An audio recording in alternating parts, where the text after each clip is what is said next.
Since everyone likes to talk about, oh, lowering cars, they're not functional anymore, you don't drive them, you can't drive them, let's go take my lowered E36 for a drive, why don't we? I'm just having fun.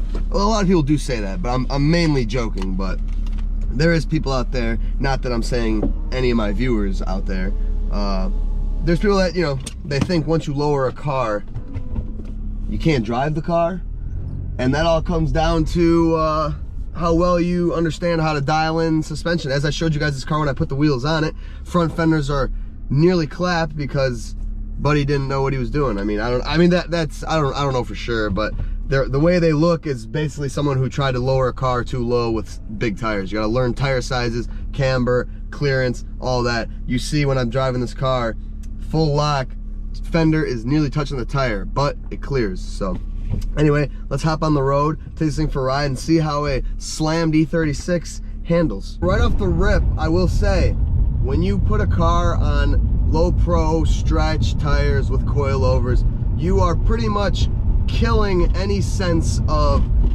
comfort pretty much in your ride. And that just, at that point, it's, you know, are you an old man that doesn't like that, or can you handle it? Over the years, I've become, I would say, a little bit less fond of it, but I still do enjoy it. It's not, you know, it's not a deal breaker for me. It might be a backbreaker for me, but it's not the worst thing. It still isn't horrible.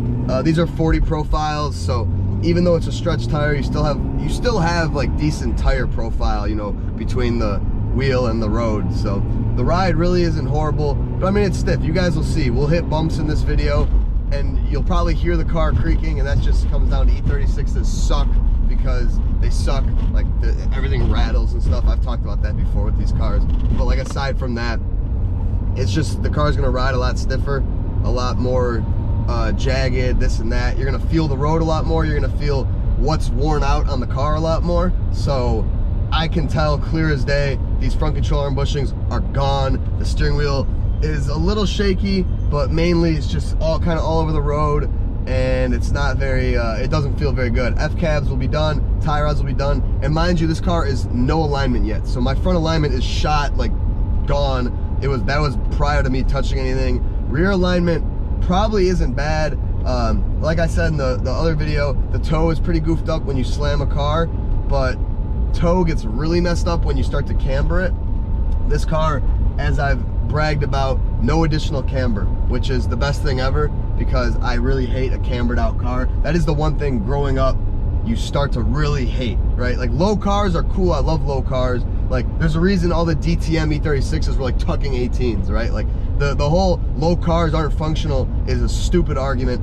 They're plenty functional. You'll see, we'll take this car wherever we want to go. Also, the function comes down to pretty much how big your balls are. Like, if you don't care about like really kind of possibly messing things up, then you could drive a slam car anywhere. I'm really OCD about my cars, and while this car is more of a beater than anything else, I'm not gonna go take this off-roading. I'm not gonna take this thing downtown Chicago. That's just foolish.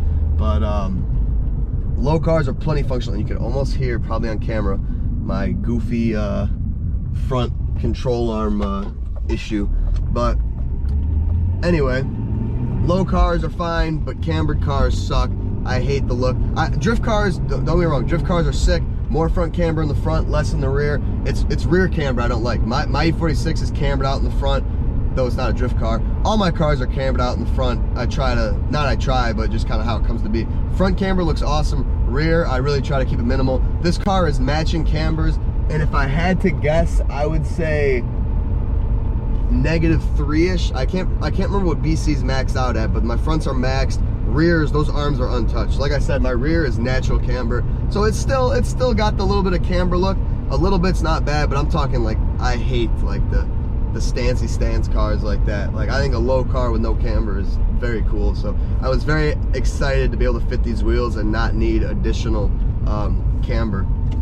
We'll take this thing on the highway, not really the highway, but a busy fast road, because I'll show you guys this car will go up to speed. I've already taken this thing 80 miles an hour. My E36 M3, which is lower than this and all that, will go 80 miles an hour, no problem. But just to prove a point in the video, I'm gonna actually drive it. But given, you know, it's a cruiser, most of my cars I just cruise, but but still. The one thing I will say I noticed right off the rip when I lowered this car, if you compare it to my yellow car, is pretty much fitment wise, pretty much dead even. The rear fender to lip of the wheel, like I'll even redline the thing. Like I can go full throttle. I'm not rubbing anything. I cleared out my arches, everything. Like boom, that was a 0 to 60 right there. Not fast, but and you can probably hear a little bit of noise through the trans tunnel because I'm missing the bushing. You can probably hear a little bit of noise. The intake's really loud on this car. Like that's what you heard, not exhaust. You heard intake, which I actually really like. I love how this car is just bone silent. We'll get into that in a minute. But anyway, like I was saying, E36 M3 has over fenders. I did not realize how much those change the basically how the height of the car. So like I said, rear fitment is pretty much identical. The front of this car is a little bit higher just because I have these wheels poked out a little bit more because the camber is less aggressive. But like besides that, my E36 M3 is like on the ground. Like frame rails are scraped away, exhaust scrapes a lot, motor has to be raised, control arms, everything is like super close to the ground. Whereas this car, like it's like a monster truck. Like I was worried about how I'm gonna have to raise the motor and this and that. I don't even have to. Like I don't have to raise the engine in this car. I don't think I have to. At the end of the day, it'd probably be a good idea to, because anytime you're driving a lowered car, big bump, that wasn't even bad. But yeah, so we'll see there. But like otherwise, frame rails, everything clear. Like I drive this car, I've probably put a good 100 miles on it since I lowered it, and it's been a week, and I've been busy with that parts car. I stripped the parts car, by the way, but very drivable, very functional. If you're worried about lowering an E36, I would not be worried about it, because you're probably not going to go much lower than this car. You're definitely not going to go lower than my yellow car, because that's literally about as low as a static E36 can go. Not to brag or anything, but like legitimately, like you literally cannot drive one of those cars much lower than that. So, or then you're getting a fuel cell, like my buddy Jasper, if you guys know him. He's got a fuel cell, but you're gonna have to do that if you go any lower. But anyway, I need to get a battery tied on. This freaking battery hops around back there. I can hear it when I hit big bumps. But yeah, so if you're worried about ground clearance, no need. E36s are really good for going low. The one thing I talk about with E34s a lot is they're not good for going low, because just the older BMWs in general, you know, the way the sumps hang down, the control arm mounting, everything sits really low on those cars. They're not like low friendly. So those cars, when they're slammed, go through a lot of components. Like you rub through your lower control arm brackets and all this stuff. But E36s and E46s are pretty good for lowering. So this car, I mean, you guys see it, it's aggressively fitted, aggressively low, and it rides over. I have yet to find myself hitting any sorts of bumps that I bottom out on, nothing like that. Super functional. So that is good to note for you guys if you were concerned about that. Obviously, if you're lowering a car to this extent, you're not tracking it, you're not, racing it. I mean, I guess you could, but like in my world, this car's set up for cruising, this and that. So obviously you're gonna lose functionality. I'm not taking this car off-roading. I'm not taking this car downtown Chicago. Downtown Chicago is just destroyed, like the streets. So if you're not from around here, you wouldn't understand, but it's bad. I mean, like Lakeshore, like I'd probably get half a mile into Lakeshore and those bumps would bottom my car out, and the damage that would do on a car with stiff suspension is just not worth it. I've taken my 540 down there and stuff. It's brutal on cars. I've been down there in E36s and stuff. Horrible. I try not to take my cars down there, but I got to be more cautious where I'm going. So if you don't like that stress, then I guess that's a valid thing to kind of not want to do it. You just have to be more thoughtful. It's a little more risk involved, but at the end of the day, it looks freaking sweet, so it is what it is. You guys know me. I have plenty of cars, so I don't need my E36 to be totally functional, this and that, and that's not to say it's not functional. I'm just kind of saying, like right here, corners, like let's go hit these corners. Like this car could probably hit corners just as good as it could when it was high up. Like it's still a nimble little E36 with no alignment. Like look at it. We're cruising 85, 90 right now. It actually feels really good. Like boom, look at that. She's still hits corners. She still does all the cool E36 things.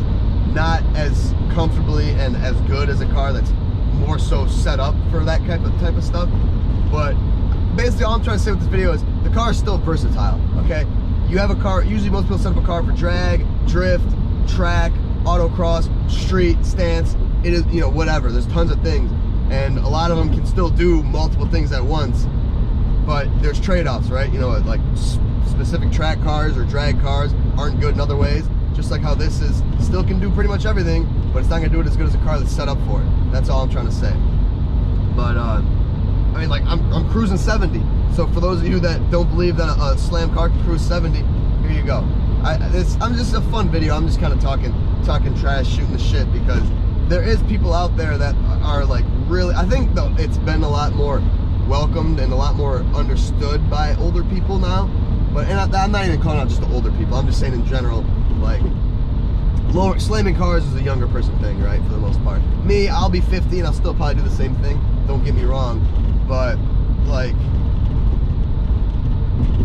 there is just the people just think, oh, they're you know, they're set up horribly. But no, man, like when a car is set up properly, which this car isn't even at that point yet, it can be functional and comfortable. Not the most comfortable, but it'll still do everything it needs to do. Like this is still technically one of my dailies. Like this will be like my daily driver. I'll be driving this most of the time this summer, like rain, whatever it may be. So like this is my fun daily. Like if I actually have to do stuff, I have the truck. But if I'm doing just kind of cruising, going out really quick, this and that, I'll take this thing. So yeah. And that reminded me, someone commented on one of my videos and we had a little bit of a misunderstanding with my response. He was telling me how, you know, 20 years ago when coilovers were brand new, how they weren't that good, they weren't worth it. And he asked me how I felt about them. And I genuinely, when I replied to him, and you might be watching this video, I was like, it's really cool to hear someone older than me with their experience, because 20 years ago I was 2 years old, so I was not driving, I was not experiencing the dawn of coilovers, and it's just, he asked me, you know, have they advanced? And I would say, you know, yeah, they definitely have advanced. I can't speak on trying out Series 1 coilovers in the 90s, but from my experience, nice coilovers will ride nicer than blown factory stuff, obviously, but they'll ride nicer than most suspension. Got a thumbs up. Oh, always appreciating getting a thumbs up. But yeah, coilovers come a long way, I'm sure. I mean, you can get coilovers with I almost missed my shift there. You can get coilovers with very soft spring rates and they will literally feel like stock suspension. These spring rates are 14, 16, I think, 12, 14. They're pretty stiff for an E36, so this car is not like the most comfortable like coilover car.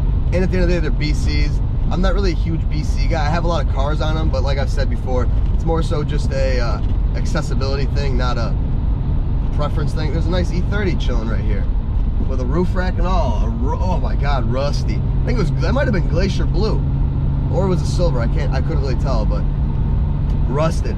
But so anyway, you know, if you're worried about getting, I don't know how picky. It depends how picky you are. I really don't mind, but coilovers, there's a lot of variations. If you get a good brand, you know, you'll enjoy them, I think. But I will guarantee you they're better than your 300,000 mile lowering spring Bilstein combo. I'll tell you that much. So anyway, this car to my E36 M3, I'll probably make more videos comparing them once I have that car out. But I just want to say, like, how much I'm enjoying the difference between this car and my E36 M3. Both you could call slammed, lowered on BBSs with fitment and this and that. But like at the end of the day, M3, wide body, yellow, loud, pretty ignorant, pretty obnoxious car. This thing, stock, quiet, completely quiet. I mean, you guys can't even hear the exhaust. Ooh, some corners. Let's do some corners.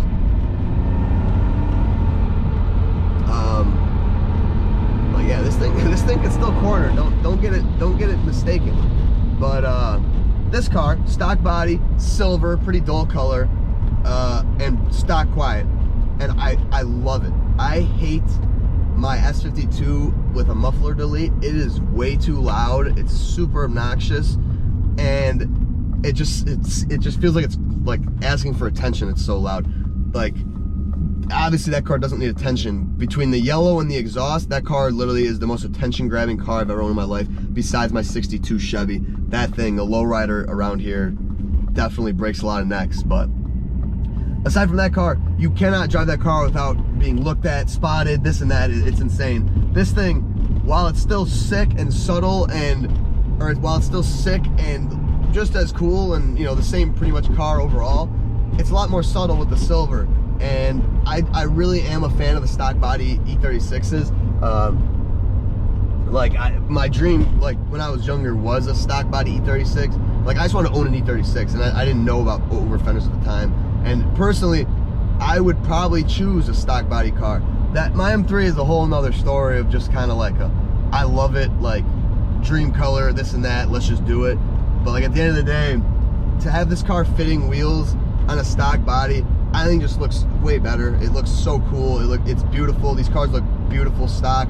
No LTW wing. I like the wing. People were telling me throw a wing on this car. Nah, I want a non-LTW and I want an LTW car. I love the LTW wing, but I also love no wing.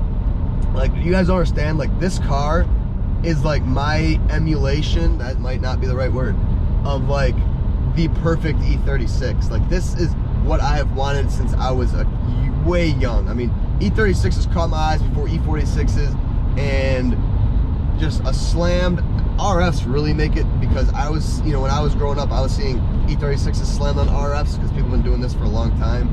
But like something about, I talk about how I like colored cars.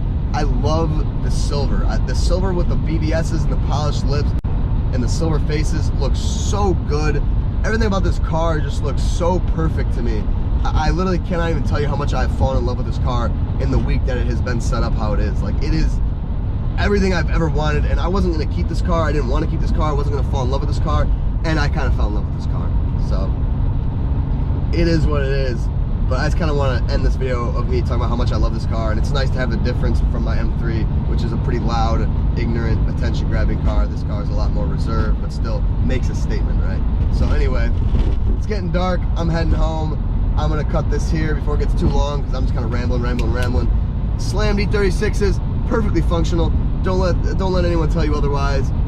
This car does everything I need it to do. So, and it rides not half bad. Once I get the alignment, we'll do a follow-up and we'll talk about how really good it drives. But anyway, thank you guys so much for watching. I hope you enjoyed. If you want to slam your E36, slam your E36. I will see you guys in the next one.